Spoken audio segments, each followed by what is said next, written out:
নিরাপত্তা এবং তারাই তাদের রবের প্রদর্শিত পথের ভিতরে আছে। ভালো করে বোঝেন, যারা ঈমানদার তারা যদি তাদের ঈমানের সাথে জুলুমকে একত্রিত না করে, তাহলে তাদেরকে আল্লাহ প্রদর্শিত পথের ভিতরে রেখেছেন এবং তাদের জন্য রয়েছে নিরাপত্তা। তো আমরা ঈমানদার, আমরা কখনোই আমাদের ঈমানের সাথে জুলুমকে একত্রিত করেছি কি? করেছি? করি নাই। মানে এটা বুঝি নাই ইমানের সাথে জুলুমকে কিভাবে একত্রিত করে। একটু ভালো করে বোঝেন, যখন এই আয়াত অবতীর্ণ হয়েছে সাহাবা ইকরাম বিষণ্ণ হয়ে গেল, চিন্তিত হয়ে গেল, আবেগে আপ্লুত হয়ে গেল, কেউ কেউ ক্রন্দনরত অবস্থার সম্মুখীন হয়ে গেল। আল্লাহ নবী সাল্লাল্লাহু আলাইহি ওয়াসাল্লামের কাছে আসলেন। এই আয়াতের ব্যাখ্যা এসেছে সহিহ বুখারীতে। বুখারী নামে একটা হাদিস আছে, ইমাম বুখারী একটি অধ্যায় রচনা করেছেন, কিতাবু আহাদিসিল আম্বিয়া, নবীগণের হাদিস সমূহ সংক্রান্ত একটা অধ্যায়। বাবু কওলিহি তাআলা, আল্লাহ সুবহানাহু ওয়া তাআলা সূরা লুকমানের 12 থেকে 18 নম্বর আয়াতের ব্যাখ্যা সম্বলিত একটি অনুচ্ছেদ ইমাম বুখারী এখানে প্রণয়ন করেছেন।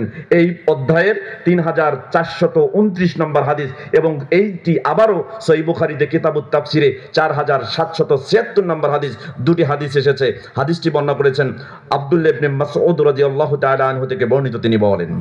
তিনি বলছেন, লাম্মা নাযালাত হাযিহিল আয়া, যখন এই আয়াতটা অবতীর্ণ হলো তখন শাক্কা যালিকা আলাল মুসলিমিন, ওই সময়ে যত মুসলিম ছিল, সাহাবা ইকরাম ছিল, তাদের উপরে এই আয়াতটা ভারী হয়ে গেল, চিন্তিত হয়ে গেল।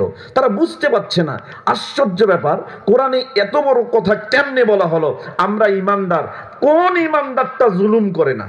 কোন ঈমানদার জুলুম করে না? কোনো না কোনো ভাবে প্রত্যেকটা ঈমানদার কোনো না কোনো জুলুমের সাথে সম্পৃক্ত আছে। সাহাবা ইকরাম বিষণ্ণ হয়ে গেল। এসে আল্লাহর নবী সাল্লাল্লাহু আলাইহি ওয়াসাল্লামকে বলছে, ইয়া রাসূলুল্লাহ, আল্লাহর নবী, আমাদের মধ্যে কোন ব্যক্তি আছে আইয়ুনা লাম ইয়ালবাস ঈমানাহু বিজুলমিন, আমাদের মধ্যে কোন ব্যক্তি আছে যে ব্যক্তি তার ঈমানকে জুলুমের সাথে একত্রিত করে নাই? প্রত্যেকই ঈমানদার। কথা বলতেছে কে? ভলান্টিয়ার ভাইরা একটু দেখেন, যদি ভিন্ন উদ্দেশ্য হয় লোকদেরকে উঠায় দেন। সম্মানিত উপস্থিতি, তো আল্লাহ নবী সাল্লাল্লাহু আলাইহি ওয়াসাল্লামকে লোকেরা বলছে, আল্লাহ রাসূল, আমাদের মধ্যে কোন ব্যক্তি আছে যে ঈমানদার অথচ সে জুলুম করেনি?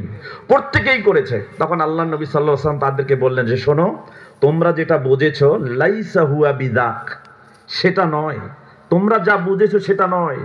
এখানে জুলুম দ্বারা যেটা বোঝানো হয়েছে, ইন্নাহু হুয়া শিরক, জুলুম দ্বারা যে বিষয়টাকে বোঝানো হয়েছে সেটা হলো শিরক করা।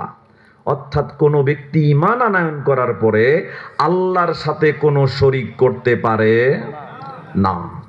সম্মানিত উপস্থিতি।